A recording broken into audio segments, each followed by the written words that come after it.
இன்னைக்குரிய devotion அவர் உள்ளங்கைகளில் ஏசாயா 49:16.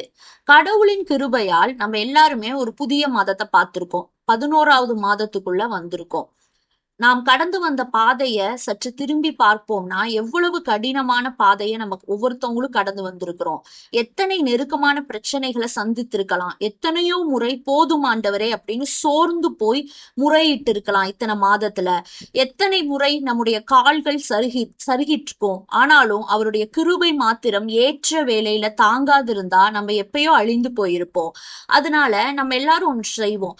ஆண்டவரை நோக்கி பார்த்து, நீர் எனக்கு பாராட்டின உமது கிருபை பெரியது அப்படின்னு தாவீது சொன்னது போல நம்ம எல்லாரும் மனப்பூர்வமாக அவர் அளித்த கிருபைக்கு இன்னைக்கு நன்றி சொல்வோம். ஏனெனில் கிருபை நமது தகுதியின் அடிப்படையில யாருக்கும் கொடுக்கப்படுவதல்ல. தகுதி இல்லாத ஒருவனுக்கு தேவன் காட்டுகிற தயவு தான் கிருபை. நம்முடைய காலங்கள் தேவனுடைய கரத்துல இருக்குன்னு வசனம் சொல்லுது. தாவீதின் நம்பிக்கையும் அறிக்கையும் இதுதான். ப்ளூரல்ல காலங்கள் அப்படின்னு சொல்றாங்க. இதுல பாஸ்ட், பிரசன்ட், ஃபியூச்சர் முக்காலமும் அவருடைய கரத்துல இருக்குன்னு அர்த்தம். ஃபியூச்சர்ல நமக்கு என்ன வைக்கப்பட்டிருக்குன்னு தெரியாது. ஆனா ஒன்று மட்டும் நமக்கு எல்லாருக்கும் தெரியும், நம்முடைய வருங்காலம் அவருடைய கரத்துல இருக்கு. நாம் அவருடைய கரத்தில் இருக்கிற வர கடந்த காலத்தில் நம்மை நடத்தியவர் நிகழ்காலத்திலும் நம்மை நடத்தி கொண்டிருக்கிறவர் கண்டிப்பா ஃபியூச்சர்லயும் நம்மளை நடத்துவார். இதுவே நமது அசைவில்லாத நம்பிக்கையா இருக்கணும். இப்படிப்பட்ட நம்பிக்கையில நம்ம இருக்கிறப்ப இதோ உன்னை என் உள்ளங்கைகள்ல வரைந்திருக்கிறேன்னு வசனம் சொல்லுது. அவர் நமக்கு அளிக்கும் வாக்குறுதி இதுதான்.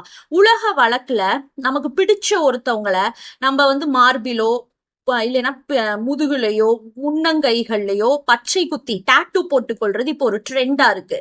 ஆனா நமது ஆண்டவர் நம்ம தமது உள்ளங்கையில வரைந்திருக்கிறேன்னு சொல்றாரு. என்கிரேவன் அப்படின்னு சொல்றாரு. அதாவது பதிவு வெட்டாக பதிந்து விடுவதாகும். அதை அழிக்கவே முடியாது. இதுதான் நமக்கு ஆண்டவர் தருகிற வாக்குறுதியா இருக்கு. இந்த வசனத்துல படிச்சா பின்பாதி, உன் மதில்கள் என்பது தேவன் நமக்கு தரும் பெரிய பாதுகாப்பு. நம்முடைய பாதுகாப்பை குறித்து அவர் கருசனை உள்ளவராய் இருக்கிறாரு.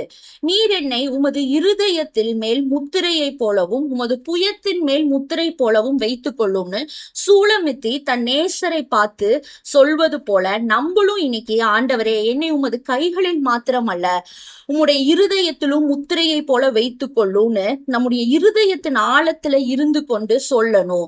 அவர் நம்மை நடத்துவார். தேவனே எங்களை நடத்தும். ஆமேன்.